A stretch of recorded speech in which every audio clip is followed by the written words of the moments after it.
What's up, guys? Welcome back to another episode of Healing in Hindsight. Keeping it moving with the guest interviews, the unscripted episodes. And we're at the finish line, guys. That's right. I decided to make the season finale the ultimate interview, in my opinion, with my very own dad. I'm sure you guys have heard throughout the season that my dad has probably been mentioned more times than I can probably count. And it's because he's been a big part of my diabetic journey from, the year before I was diagnosed to the day I left my doctor's office, I was talking to him.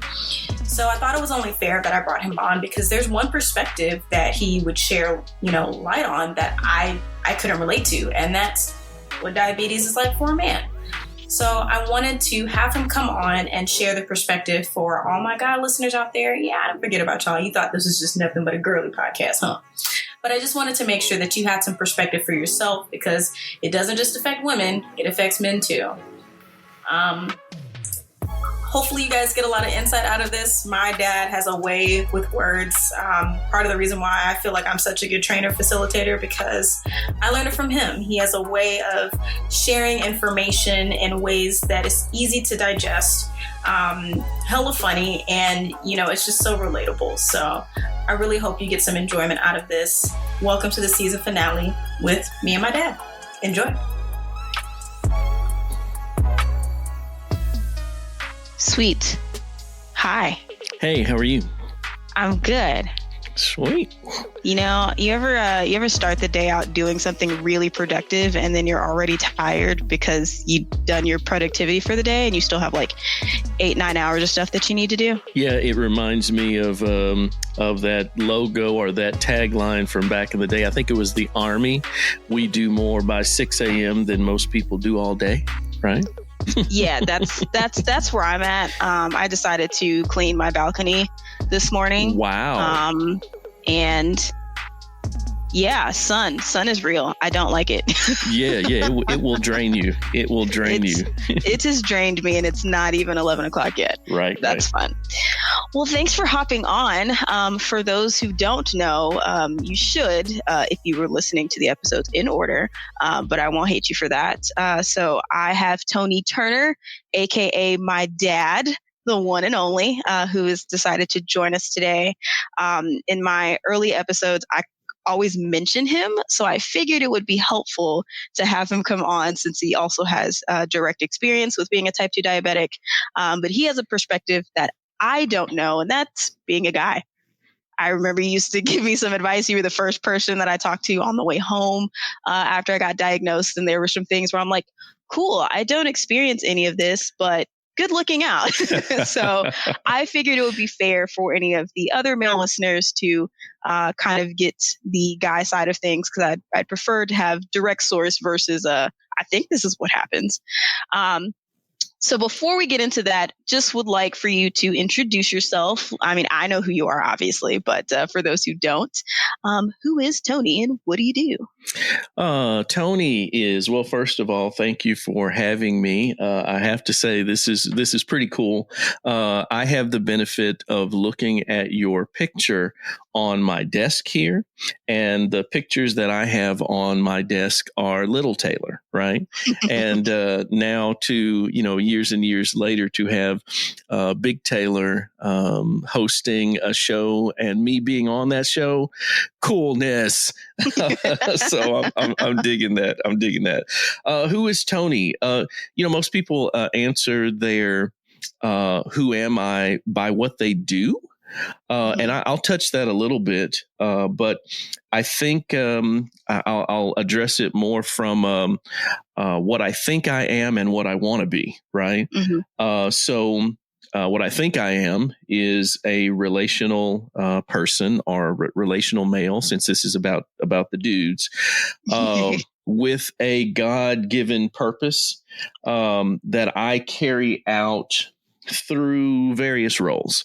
I'm a son, I'm a friend, I am a bandmate every now and then, I'm a church member, I'm a husband, I'm a father, I I'm aspiring songwriter. I'm an employee. So Tony is the guy who tries to carry out that relational God-given purpose through those various roles. Now, who am I? I'll answer this from the standpoint of what I want. I think about songs a lot. I love communications. I love messaging.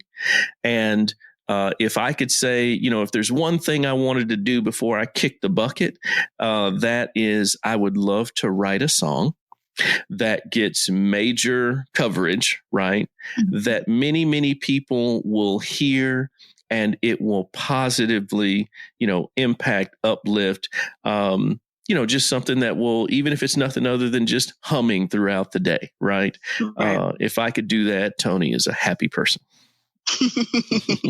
Tony's a very happy person with anything music related. Yes, ma'am. So one thing that I'm going to point out, which we can talk about later, but my dad owns and runs his own studio, if you will, called 8 Studios.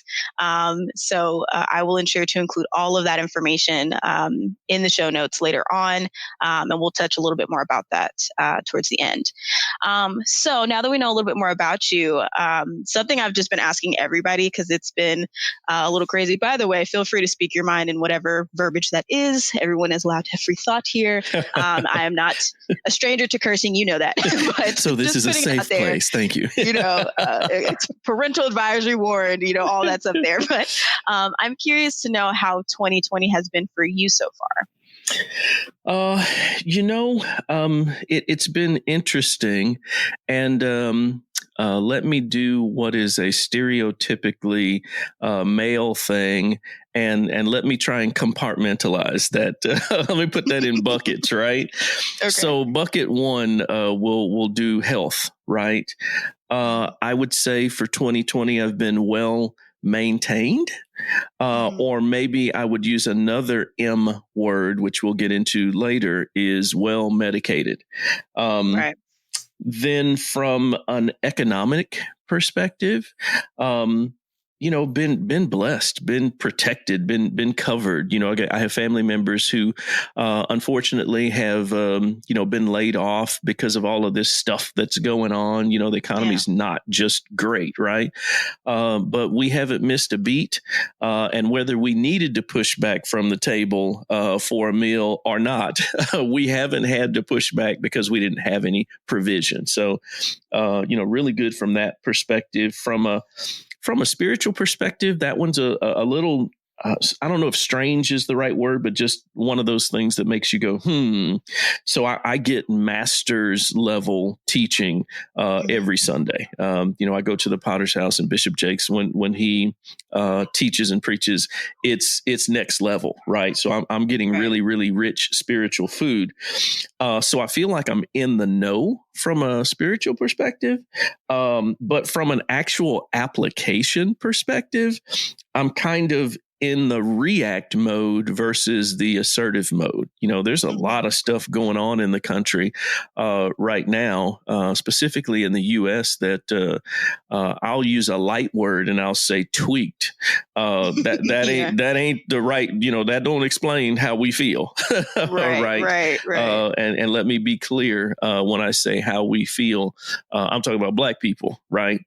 It's been a tough year. Not that it's anything new. We've been experiencing hatred like this for many, many, many, many years, for as long as we've been here, right? Right. And so, again, that's made things a little strange from a spiritual perspective. Then the last bucket will be music. And I have to say, surprisingly, the music front has been really good. One of the byproducts of being at home is that I'm sitting in front of my gear.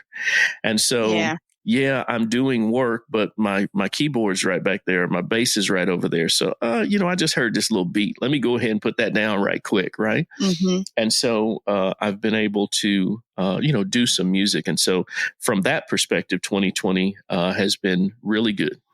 Really good. Yeah. The combination of your house kind of turning into all of the things that you usually go outward for gives you kind of that strange, I feel like an aha moment of like, had I just been at home this entire time, I could have gotten so much more done, because the hustle and bustle of like wake up, sit in traffic, beat traffic, whatever version of traffic you got to deal with. Sure, right? sure. And then deal with the crazies at work, because someone always has to try at work at least once. And then same thing, come back home, beat traffic, sit in traffic, whichever version you get to. Right. And then it's like, have energy for your passion. Yeah, right. Yeah. I definitely agree that being at home has made it easier to transition. I don't know about you, but for me, sometimes even distract of like, oh man, I could be doing this all the time. Yeah. I need to get to a point where I can do this all the time, because I need to focus on the one that pays the bills until I can pay my own bills. Sure. So I definitely feel that 2020 has been an odd pause, but I feel like any growth that you go through never really waits for the perfect moment for you to like have a moment to collect your life. So, Sure. So I get that. Cool. So, I'd like to jump into something that this will be very new for me, and I didn't realize we've never talked about it. Yeah. Which is when you were diagnosed. Yeah. So for everybody listening, both of my parents are type 2 diabetics, but my mom was first. And then I just knew that one day you were taking meds, and that was it. I didn't really know. Like, I didn't expect it to be this huge announcement of, hey guys, guess what? I came home with the new thing. Yeah, diabetes, like never that. It's the new luggage. I just remember you taking medication for it, and you're like, yeah, dude, I got diabetes. I'm like, well, when the hell did that happen? Like, right. I would like to know what led up to your diagnosis, because I know we talked about symptoms. Sure. The year prior, when I was the year before I was diagnosed, I'd asked you what to expect. Yeah. And I did experience some of those things, but I'm curious if you had any of the kind of normal symptoms up to it, and then what your diagnosis was like, as well as medication that you started taking at the very beginning. Yeah. So this, but for everybody else, I'm a 30 plus year corporate America guy. I've been in IT for as long as I can remember. And one of the things that not just IT, but all corporations try to do is they try and limit the amount of spending on healthcare. Right. So they're required to subsidize your healthcare, and they try and cut down on that cost. And one of the ways that they do that is by introducing programs to keep you healthy, or to monitor your health, because if you don't get sick, they're not having to pay extra, right? Right. And so for me, there was nothing wrong. I was not aware of any kind of problem, nothing. I was just going along, getting along. And then they had a health fair where at this health fair, you could get discounts to, gym memberships. You could get these points for like buying electronics and stuff like that. So I went to the health fair to score points, right? I did not go there for any kind of... Give us free. Yeah. We like free stuff. So then while at the health fair, really afterwards, they went through, they did blood tests, they did all kinds of things, right? And came back and said, you are pre-diabetic, right? And so I was like, okay. And so went to the doctor, right? And when I went to the doctor, he confirmed, yes, you're pre-diabetic, and we're going to, send you to a dietitian, and we're going to, give you some meds that you need to take. And my doctor uses a lot of analogies, but in that initial consultation, there weren't really a lot of analogies. So I really didn't quite get it. I knew that from your mom that, there was some drama associated with the diagnosis, but I really didn't know what it was. And because I didn't feel anything, I really didn't think that much about it. Right. Right. So then they give me 4 drugs, right? For cholesterol, they put me on Crestor. And I did not know at the time that it was the strongest statin drug on the market at the time, which was surprising. In talking with my sister, she's like, well, if you're pre-diabetic, why would they put you on the strongest statin drug that there is? I don't know. Now, Can you explain what a statin drug is? Yes. Or like what that means? Yeah. So anything that ends in the name statin, simvastatin, rovastatin, right? Those are all drugs that are supposed to help lower your cholesterol. Mm-hmm. And they try and prevent, for lack of a better term, your pipes getting rusted and clogged. So your arteries and stuff like that, they can get plaque in them, right? And so these statin drugs, try and do those two things. They try and bring down your cholesterol levels, or your bad cholesterol levels, and they try and make sure that your arteries and everything are clean, that they don't build up that plaque. Right. Okay. So if I'm following, you were in this like pre-diabetic phase, yeah, and then along with trying to help treat your diagnosis for prediabetes, they throw you on the strongest cholesterol lowering drug. Yeah. At least at the time. At the time, right. And know that at this point, I'm not clued in. I'm just kind of doing the go along, get along thing, right? Because I'm assuming doctor knows best, right? Right. So in addition to the statin drug for cholesterol, they gave me 2 drugs to address sugar, or lower my sugar levels, right? And those 2 drugs were Actose and metformin, right? Now, for as long as I've been me, I've never had high blood pressure, ever, right? My weight has vacillated up and down for as long as I've been me, right? But I never had a problem with blood pressure. What my doctor told me was that one of the side effects of each of these drugs is that it increases your blood pressure, right? Mm-hmm. So they also put me on lisinopril, the lowest milligram that they could do, to offset what the statin drug and the 2 sugar drugs had done in raising my blood pressure. So I'm taking blood pressure medicine because of those other drugs, right? Right. And so it wasn't until probably a second consultation that he gave me an analogy that I could understand. He gave me an analogy of a car and the brakes on a car. So the organ that is supposed to regulate sugar in the body is your pancreas, right? Mm-hmm. And excuse me. So what he said was that your pancreas is the brake pad of your body, right? Mm-hmm. And he says, that when our car's brake pads get low, we go to the shop and we have those brake pads replaced, right? Right. Otherwise you get the squeals. Yeah. It puts back that sandpapery like stuff that then grabs on to, the metal of your rotor, and it stops you. It stops you from being metal on metal, right? Mm-hmm. Well, in a body, there's really no way to change the brake pad. Right. Your pancreas is that brake pad. There's no way to change it. And so the way they go about changing it is by giving you a different brake pad. And that brake pad is your liver most of the times, sometimes your kidney or your kidneys. And so these drugs utilize your liver as a filter for all of the the sugars, and they also try and open up your muscles, because your muscles are supposed to basically eat the sugar and let that be their energy, right? Right. But something in type 2 diabetes gets that whole thing thrown off, so that your muscles are not doing that open up type of thing. Mm-hmm. And so you just have all of this sugar in your bloodstream. Your blood becomes kind of like molasses, and you're always kind of, just kind of dragging. Yeah. What I'm saying? I kind of think of it like like when you want to get into a VIP lounge and the line is just like backed up around the corner because the bouncer won't let you in if you're not cute enough. Right. That's how I think of it. Like your insulin helps you to get you in the door. Right. So that way you can like party it up, right? Right. I don't know. I've never had that issue. They always let me in. So it's because you got the guitar on your back. Oh, is that what it is? Is that what it is? Instruments to be like, I'm with the band, I got you.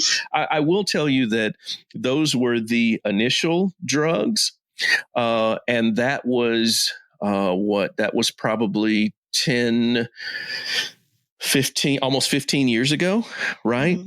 And now those drugs have changed, and they've changed for a couple of reasons.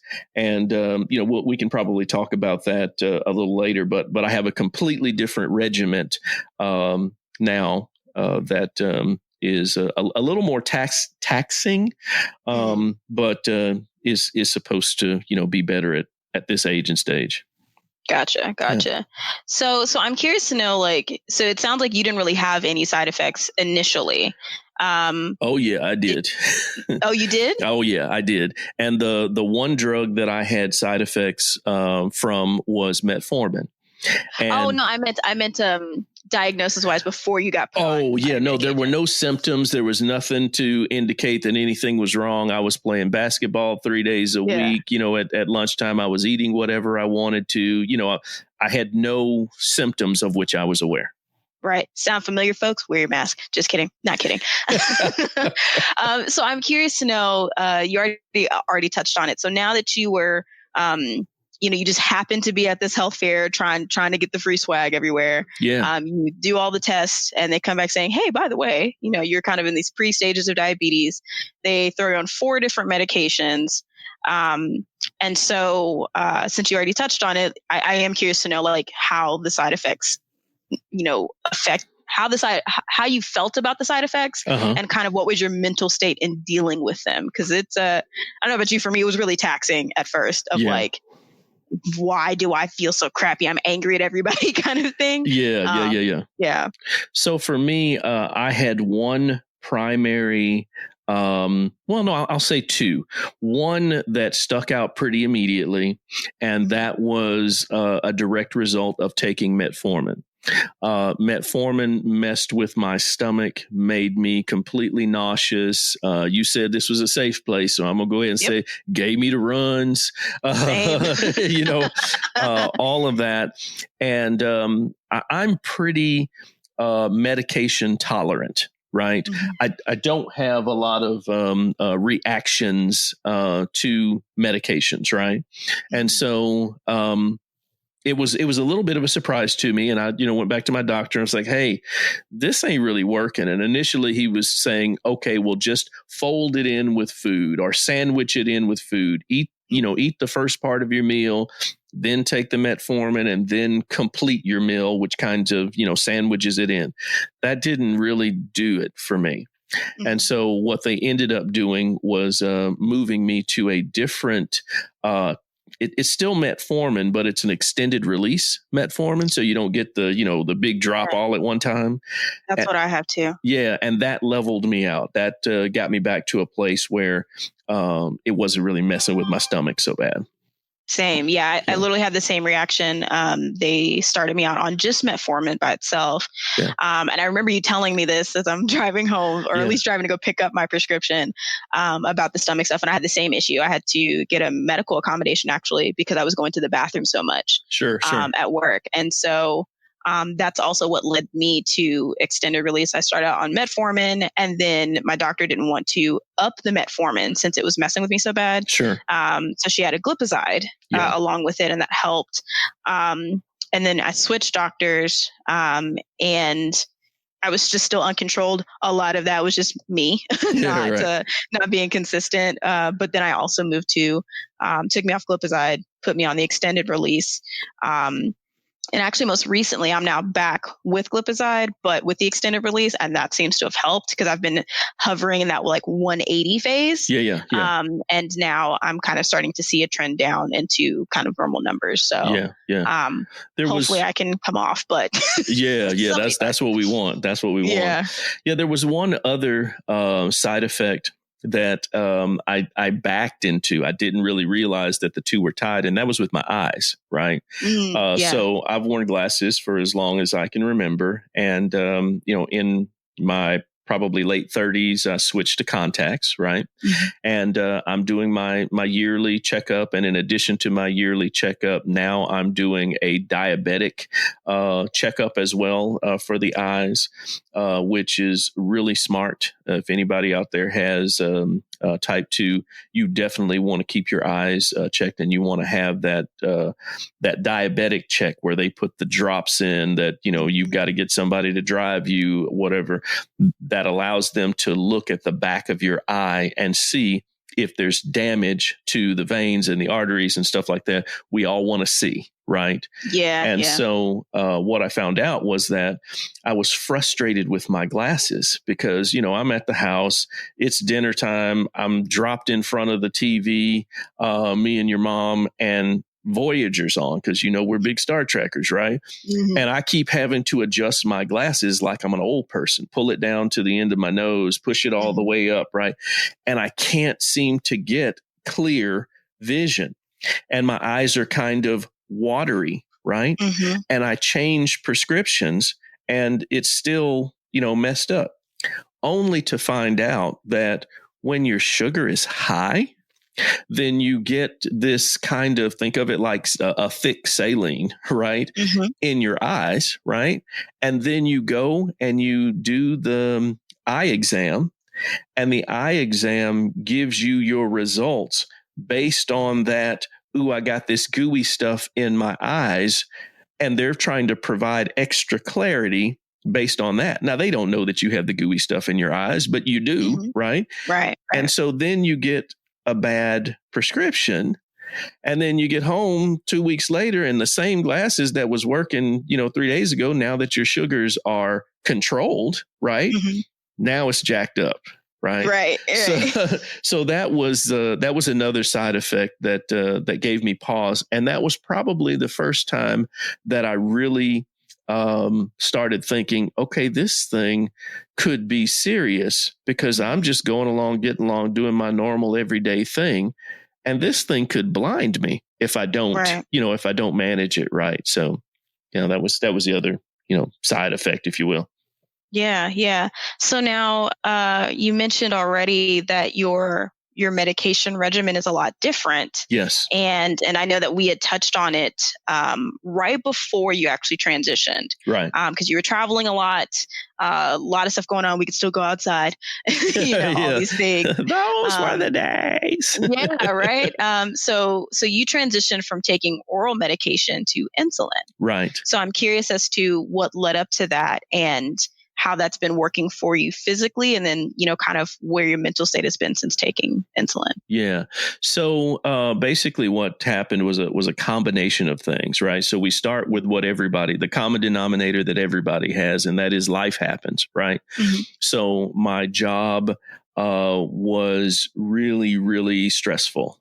The company that I worked for had just been wholly purchased by another, larger pharmaceutical company. And that transition was exceedingly difficult. And so lots and lots of stress on top of not having the greatest diet. I wasn't horrible, but, I didn't have the greatest diet. And coupled with the, days of playing basketball at lunch were over because we had too much work to do. You couldn't go out and do the thing. And by the time I got off work, even though for a long time your mom and I were going to the gym after work, right? Mm-hmm. Well, that got tiring. I've never been a gym person, right? Right. When we had PE back in school, the only time I enjoyed it is if we were playing like kickball or we were playing, not calisthenics, not the exercise part of it, but the fun side of it. And I feel the same way about the gym. It's just not my thing. Unless I'm doing something fun, right? That just so happens to be exercise. Exactly. Exactly. And so life happening, the addition of stress, which I didn't know was a significant input or increaser of your levels, right? Mm-hmm. The Actos that we were using to control my sugar, it just stopped working. My body got used to it. It just stopped working. And so my numbers went astronomical, right? To levels I had never, ever been to before, right? And so I was like, okay, I'm doing something wrong. So I would get up in the mornings and, go walk a track before starting my day, right? 30 minutes to an hour walking a track, right? And in doing that and changing my food habits, my numbers were still crazy. Right. Right. And so went to the doctor, and he's like, yeah, we're going to have to get these numbers down. Right. And he says, we're going to have to take pretty drastic measures to get you down. The Actos is not working anymore. And oh, by the way, there's something on TV now that says Actos can cause cancer. So we think we want to pull you off of that. Right. And so the switch was for my statin drug that lowers cholesterol. They changed me from Crestor to a generic called Simvastatin, right? Same as Zocor, Simvastatin. For Actos, or the sugar med, they took me off Actos and they put me on Lantus SoloStar insulin. 25 units, right? And for people who don't, know exactly what that means that once a day, I have to get a pin out of the refrigerator, put a short needle on it, and inject myself with 25 units of insulin, right? My metformin, he kept me on metformin, but he put me on a slightly smaller dosage because, we added the insulin.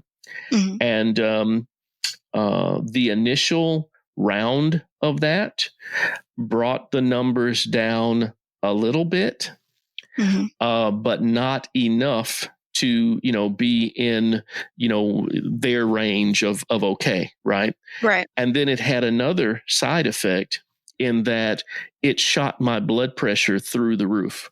Right. Now, they would never admit that the reason that my blood pressure went up so high was the insulin. They would never admit that, right? Even though I brought that to them and said, hey, here's the thing that has changed, right? Troubleshooting in IT and troubleshooting the body, it's the same process, right? Right, process of elimination. This changed, right? So it should be that. And it wasn't, I didn't get confirmation of that until it was time for my just regular colonoscopy, right? You get my age, that's something you just normally have to do, right? Right. And before they could do it, they're like, wow, your blood pressure is way up there. What's changed? Right. I told them about my meds and everything. And they said, you need to talk to your GP, your general practitioner, because it is a known thing that this insulin can raise up your blood pressure. Right. And so I went back to him and he says, the reason that your blood pressure is so high is because your sugars are so high. If we get your sugars down, then your blood pressure will come down. I said, I will take 10% of that, right? But my sugars are not so much different than they were before, and my blood pressure has never been this high, right? Right. And so to address that, they put me on an additional blood pressure medication, not an increase of the existing one, but an additional one.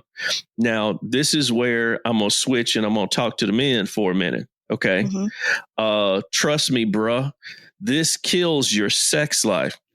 When you have two different blood pressure medications that you're taking and you have the silent killer of type 2 diabetes, which is attacking your arteries, and your veins, which feed blood to where, right? Trust me, that's a problem, right? And when that happens, if you're like me, remember I told you up top at the very top of this, I'm relational, right? Right. So this is where I'm saying, not just no, hell no, we ain't getting ready to go out like that, right? I ain't pushing the walker, I'm trying to swing in on the vine, right? Right. And so we pushed him, and in pushing the doctor, he says, we're going to put you on one more drug. Jesus. Yes. And I misunderstood because I thought this one more drug was going to be a super drug and it was going to, come in with the cape on and everything. And I would just have to take one thing, maybe two things and get rid of some of this other stuff. No, it's in addition to all of the other things. And that is Trulicity, which is also a shot. And the shot hurts. This particular shot hurts. The insulin shots don't hurt really because it's a really, really short needle. Yeah. Drugs like Trulicity, which, if we have to talk about if drugs are good or bad or whatever, Trulicity is a wonderful drug, especially if you're an older person, right? To address type 2 diabetes. It's a once a week shot, and it comes in a pen that's already, pre-packaged and ready to go. I have to actually adjust my insulin, the number of units, and, give myself a shot very much like you would if you went to the doctor.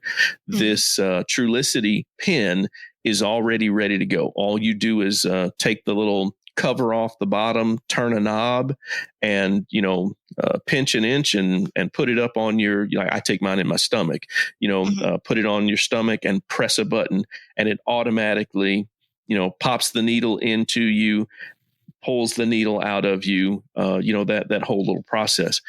But it has to go deep, which means that the needle is fairly long. Yikes. And I'm just going to tell you, that hurt. That hurts. It continues to hurt. Today is my day, to take that shot. So at 4:00 today, I got to go and do that. And so it's something that I dread. Oh, I remember that when I saw you last weekend. Yeah, I absolutely. You were like, I don't want to do this. Yeah, and so I've even gone so far as now I get get an ice pack out of the freezer, wrap it in a Kroger bag, right, and put that on the spot where I'm going to take the shot, to just try and numb it. I'll hold it there for like 5 minutes or so, or maybe even longer, to try and numb that space so that it's not so painful, right? Yeah. And I say that just because, again, from a guy perspective, the addition of the lisinoprils and the amlodipines, which are the blood pressure medications, right?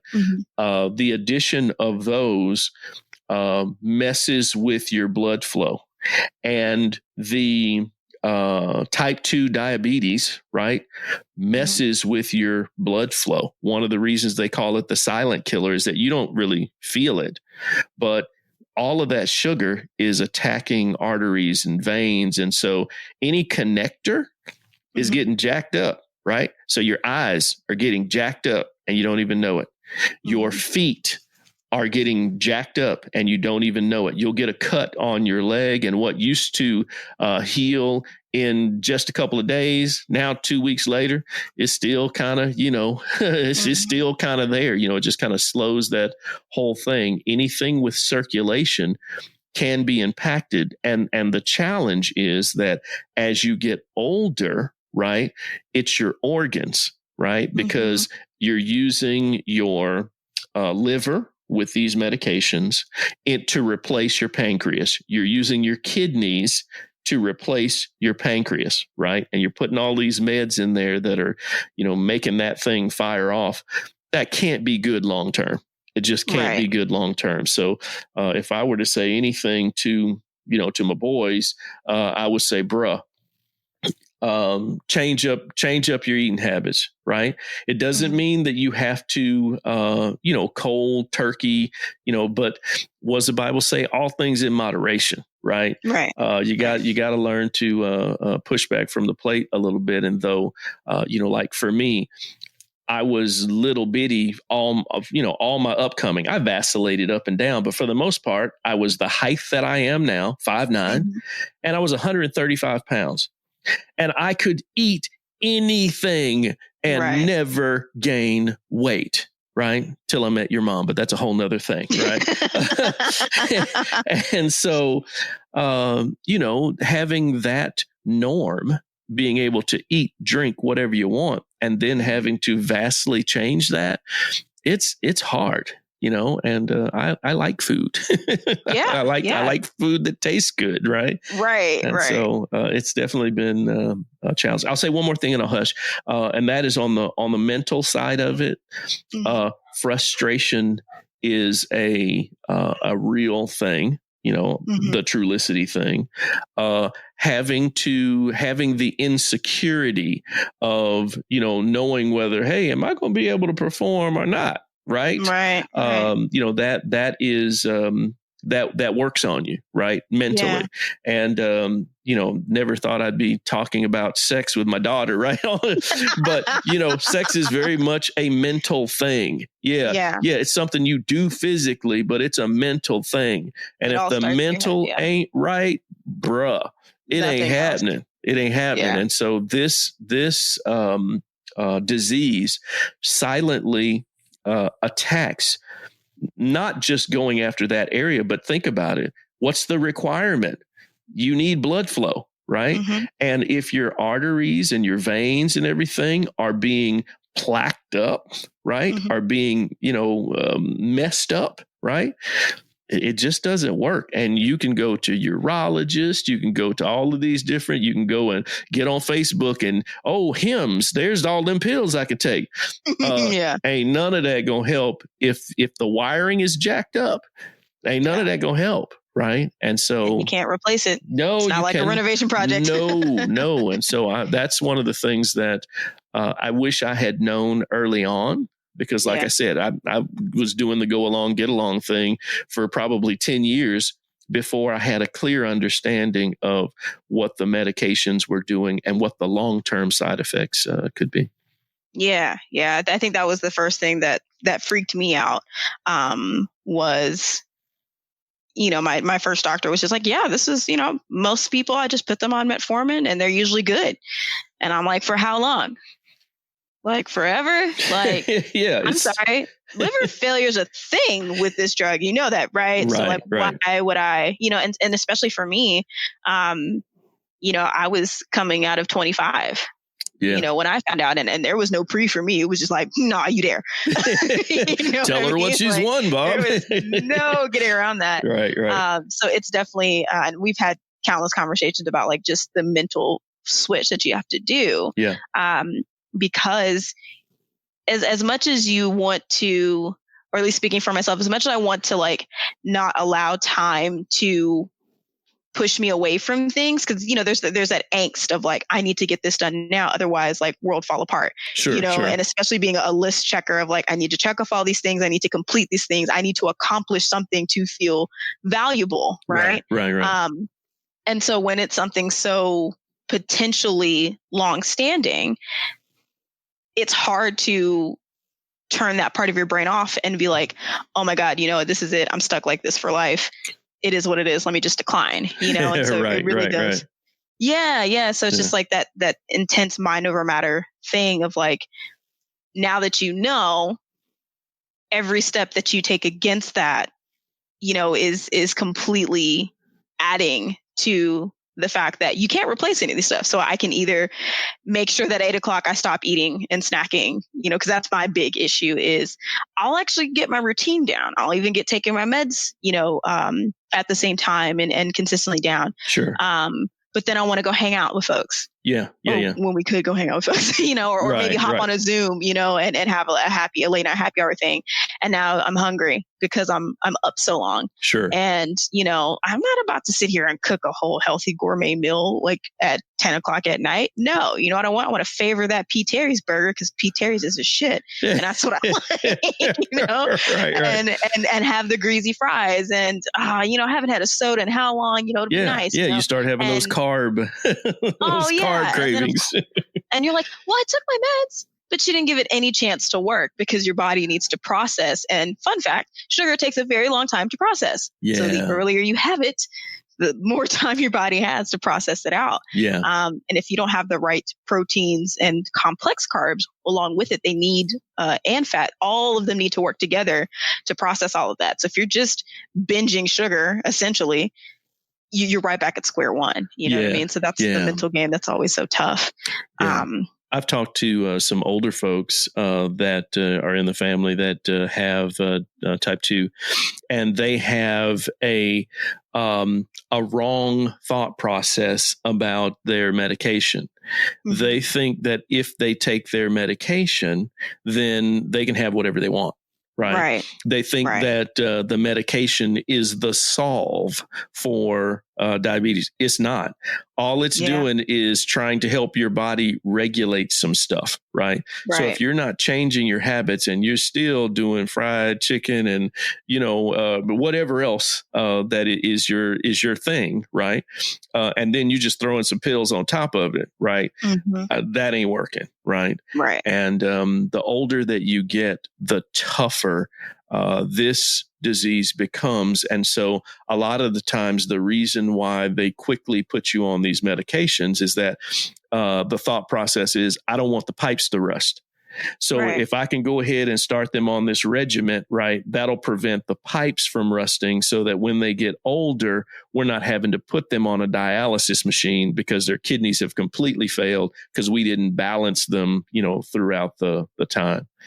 And so, it's catch-22. Yeah. Because especially like being told, oh, you're young. We caught it so young. Yeah. And so you should be okay. And I'm like, here I am at 30 now. Yeah. And I'm still trying to get a handle on it because for at least the first 2 years, I just wanted to be in my late 20s. I wasn't really taking it as seriously because there was no one around me but you guys to really go off of. And we don't live the same lifestyles. Like at 25, 26, I'm doing something completely different than what you and mom were doing. You guys had me in Carissa. And so it can definitely be hard when you want to still be and do and socialize. Yeah.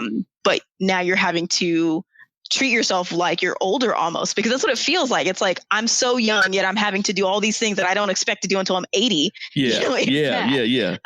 So it can definitely weigh on you. But I'm curious to know, like, now that you have this information, kind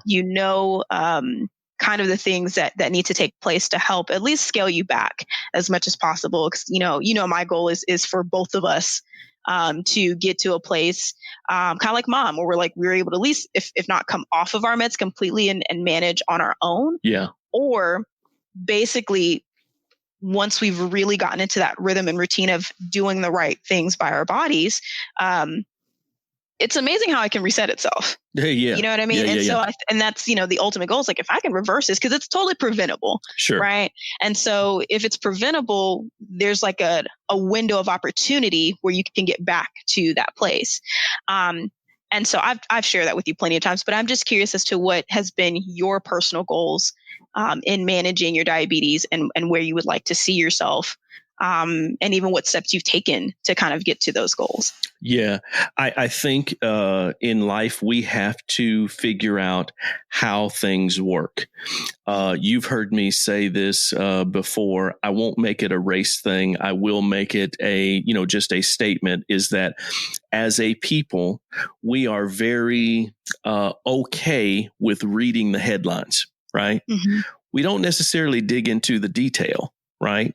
We just read the headlines and we'll run with that headline. Right. And so my goal has been, one of my goals has been, wait a minute, stop. Figure out how this really works. Right. Mm-hmm. And so now when I go to the doctor, so I'm taking the pills because that's the quote unquote right thing to do.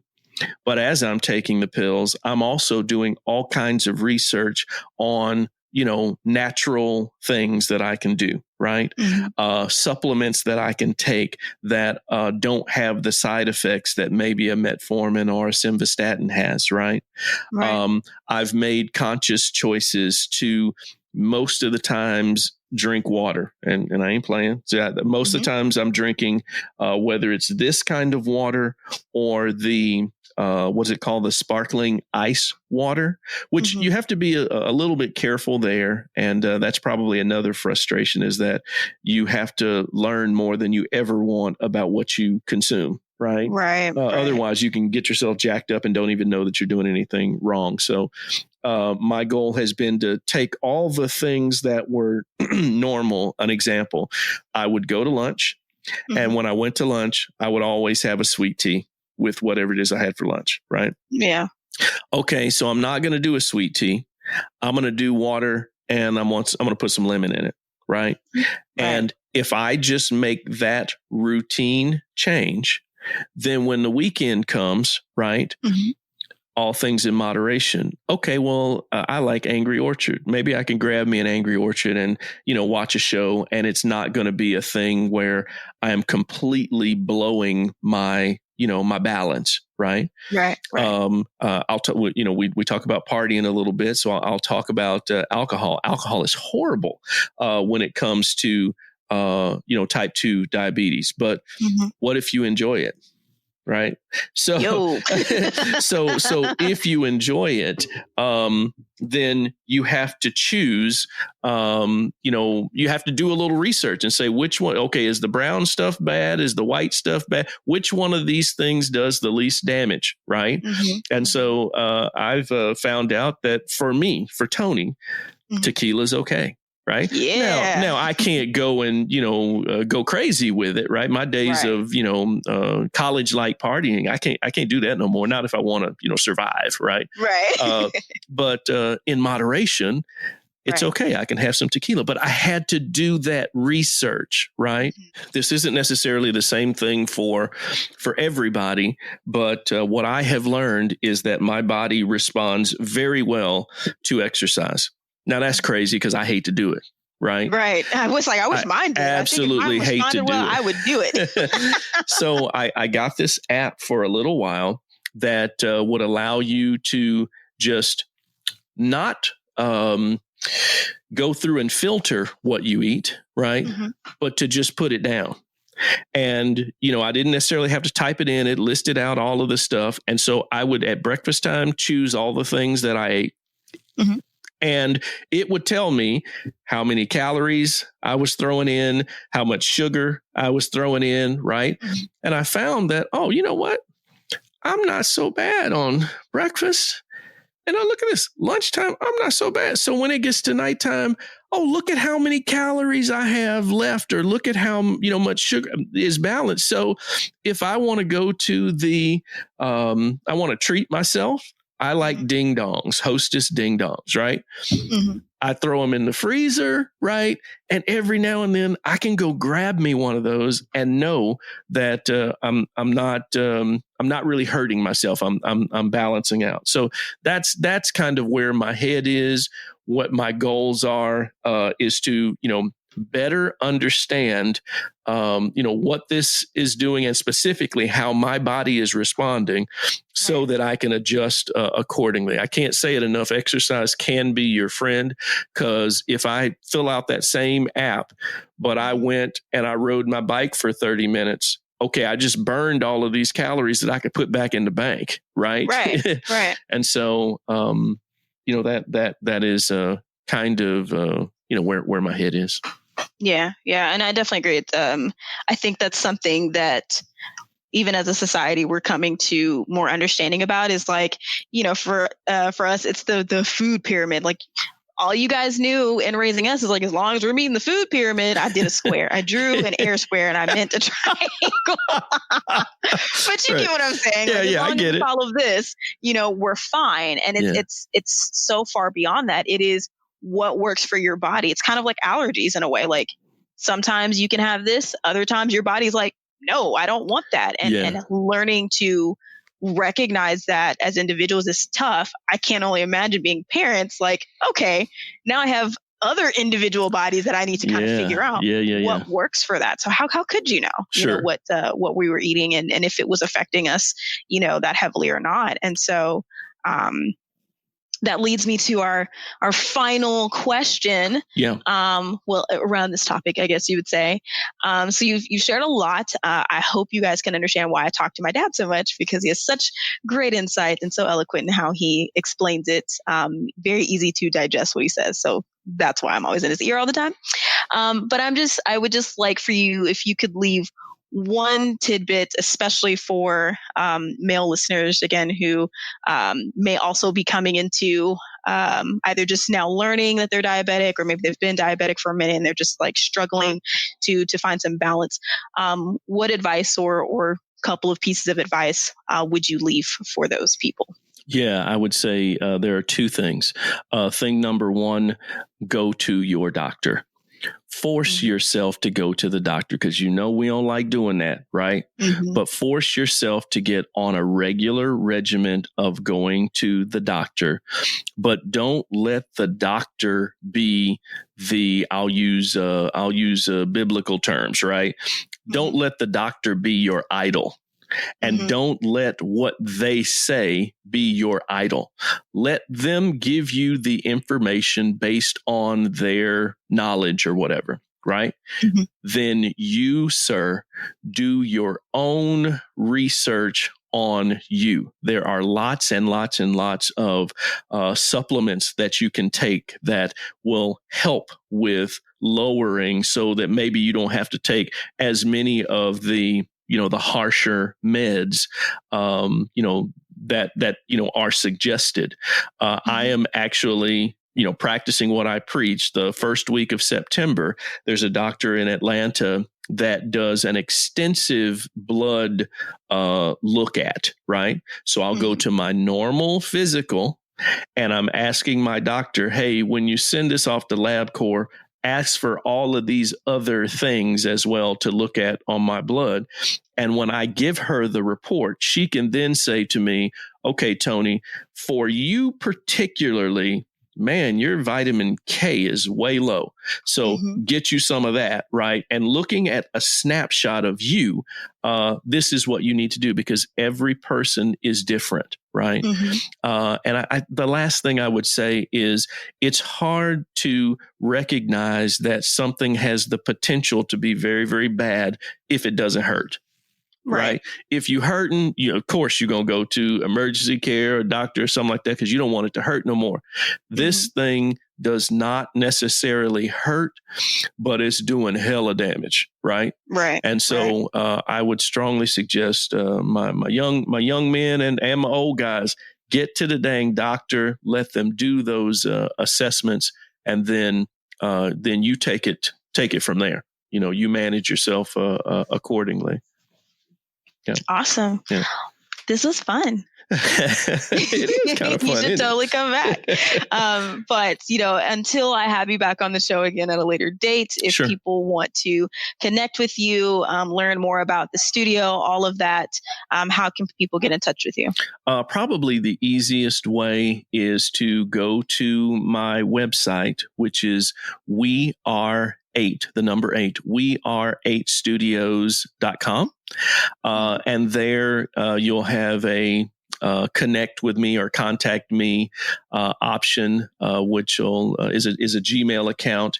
Now, I have Twitter and I have Instagram, but me being an IT guy, I don't spend a lot of time on them. For Twitter, I am got something to say. Something was taken. So got something to say is me. And then on Instagram, it is Tony G, like great, Tony G. Turner on Instagram. Awesome. Yeah. Well, I'll definitely link all of that in the show notes. But thank you for coming on and sharing all of your wonderful wisdom. I could not hoard it all for myself. Fun times. I tried, but it just wouldn't be fair. Would love to have you back if you ever want to do a round 2. Sure. But in the meantime, be sure to go to weare8studios.com.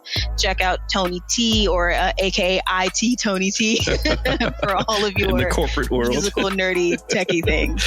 I love you, and thanks for coming on. Oh, I love you right back. Enjoy the show. Thank you for having me, and I will be happy to come back anytime. Oh, don't worry. It's getting penciled in. We'll catch you guys next time.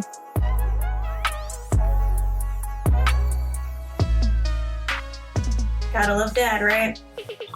Yeah, I always enjoy my conversations with my dad. We can talk for hours about a host of things and just continue to drop truth bombs on each other. And, we are working on building our businesses and really branching out from the whole corporate life, because you're talking about a man who I watched walk across the stage to get his bachelor's degree right before he turned 50. So it's possible, everybody. And I hope to have him back again. And and even hire him, because, we are 8 studios and all the audio engineering things. So if you need jingles, if you need your music mixed, or hey, maybe you need your podcast mixed, I definitely hit him up. So he can stop being a corporate man and be the music man that he wants to be. But be sure to check him out, TonyG.Turner on Instagram, and I'll make sure to link all of his contact info in the show notes along with the website. Definitely check it out. Yes, I'm being biased because I grew up in the studios with him, but he definitely does some amazing stuff, works with some amazing people, and I guess I like y'all enough to share my daddy with y'all. But anywho, I'm heading out. I hope you enjoyed this season. Thank you guys for all who have been listening, rating, subscribing, leaving me feedback, all the comments, everything. Like, I truly do appreciate it. It means a lot to me. I've been working very hard on the show, and it's a little scary putting yourself out there and being heard and exposing your soul a little bit, especially when you are still fighting the good fight of trying to make waves in your health and not let your health get the best of you. So thank you again. Don't worry, season 2 is coming. I won't leave you hanging that long, but in the meantime, spread the word. The more listeners that I have, the more people that I know are out there and are benefiting from this, the more I can do. Take care, y'all.